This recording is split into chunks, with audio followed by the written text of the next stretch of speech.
இந்த காணொலியை தொடர்ந்து பார்க்கறதுக்கு முன்னாடி மறக்காம தமிழ் ஜனம் சேனலை சப்ஸ்கிரைப் பண்ணிடுங்க.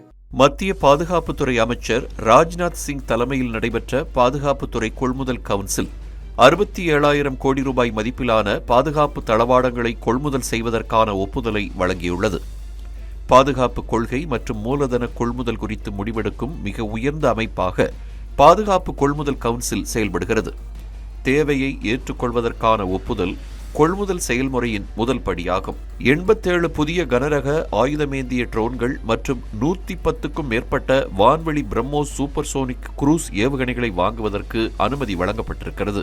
கண்காணிப்பு மற்றும் உளவு பார்க்கும் திறன் கொண்ட மற்றும் ஆயுதம் ஏந்தி செல்லக்கூடிய 87 ட்ரோன்கள் கொள்முதலுக்காக சுமார் 20,000 கோடி ரூபாய் ஒதுக்கீடு செய்யப்பட்டிருக்கிறது. மேலும் மற்றொரு நிறுவனத்திற்காக பாதுகாப்பு உதிரி பாகங்கள் தயாரித்துக் கொடுக்கும் உற்பத்தியாளர் பிரிவில் சுமார் 11,000 கோடி ரூபாய் ஒதுக்கப்பட்டுள்ளது.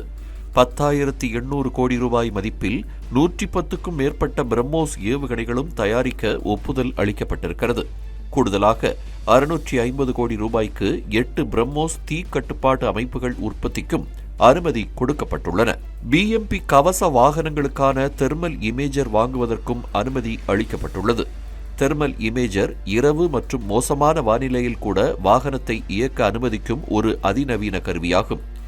இது கவச வாகனங்களின் இரவு நேர ஓட்டுநர் திறனை மேம்படுத்தும் மற்றும் இயந்திரமயமாக்கப்பட்ட காலாட்படைக்கு அதிக இயக்கம் மற்றும் செயல்பாட்டு நன்மையை வழங்கும் என்று கூறப்படுகிறது.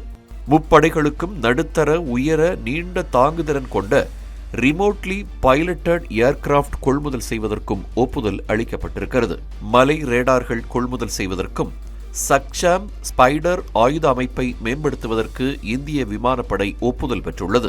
ஒருங்கிணைந்த விமான கட்டளை மற்றும் கட்டுப்பாட்டு அமைப்புடன் ஒருங்கிணைக்கப்பட்ட மேம்படுத்தப்பட்ட சக்ஷாம் ஸ்பைடர் அமைப்பு நாட்டின் வான் பாதுகாப்பு கட்டமைப்பை அதிகரிக்கும் என்றும் எதிர்பார்க்கப்படுகிறது.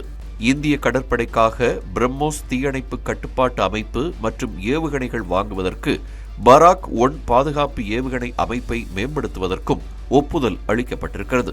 இது நீர்மூழ்கி எதிர்ப்பு நடவடிக்கைகளில் இந்திய கடற்படைக்கு மேம்பட்ட நவீன திறனை வழங்கும் என்று கூறப்பட்டிருக்கிறது.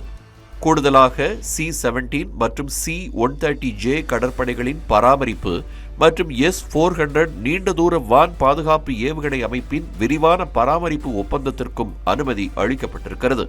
இந்த கொள்முதல்கள் வான் பாதுகாப்பு, சிறந்த விநியோக சங்கிலி மேலாண்மை மற்றும் ஆயுத படைகளின் செயல்பாட்டு தயார் நிலையை அதிகரிக்கும் என்று தெரிவிக்கப்பட்டுள்ளது.